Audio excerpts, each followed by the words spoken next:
வணக்கங்க. நான் ஒட்டன்சத்திரம் அஜய் கொங்கு மேட்ரிமோனிலேருந்து பேசுகிறேன். எங்கள் மேட்ரிமோனி எங்கே இருக்குதுன்னு பார்த்தீங்கன்னா, திண்டுக்கல் மாவட்டம் ஒட்டன்சத்திரம் போலீஸ் ஸ்டேஷனுக்கு ஆப்போசிட்டில் தான் இருக்குது. நாங்கள் முழுக்க கொங்கு வேளாளர் கவுண்டர்களுக்கு மட்டுமே அலையன்ஸ் பார்த்து கொடுத்துட்ருக்கோம்.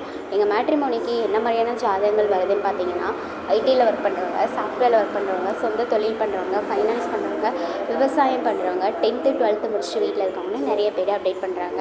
அது மட்டும் இல்லாமல் வெளிநாடு போகிறவங்களுமே நம்மக்கிட்ட அதிகபட்சம் இருக்காங்க. நீங்கள் என்ன மாதிரியான கான்செப்டில் உங்கள் பொண்ணுங்களுக்கோ பசங்களுக்கோ வரேன்னு பார்க்குறீங்களோ அதை எங்களுக்கு ஃபோட்டோவோட ஜாதகம் பயோடேட்டா சேர்த்து வாட்ஸ்அப்பில் அனுப்புங்க. நீங்கள் எதிர்பார்க்குற மாதிரியான வரன்களை விட அதிகமாகவே நீங்கள் வாட்ஸ்அப்பில் வரன் பார்த்துக்கலாம். வாட்ஸ்அப் நம்பர் பார்த்தீங்கன்னா 93 456 270 67, இன்னொரு நம்பர் 90 95 94 26 31. இந்த 2 நம்பரில் எந்த நம்பருக்கு வேணாலும் நீங்கள் ஃபோட்டோ ஜாதகம் எப்போ வேணாலும் அனுப்பலாம். நீங்கள் அனுப்பிட்டீங்க அப்படின்னா உங்களோட ஜாதகத்தை நாங்கள் ரெஜிஸ்டர் பண்ணிடுவோம். அதுக்கப்புறமா நீங்கள் வாட்ஸ்அப்பில் ஜாதகம் பார்க்குற மாதிரி உங்களுக்கான user ID, password, website link எல்லாமே நாங்கள் கொடுத்துருவோம். நீங்கள் வீட்டில் இருந்தபடியே ஜாதகம் சர்ச் பண்ணி பார்த்துக்கலாம். நன்றி, வணக்கம்.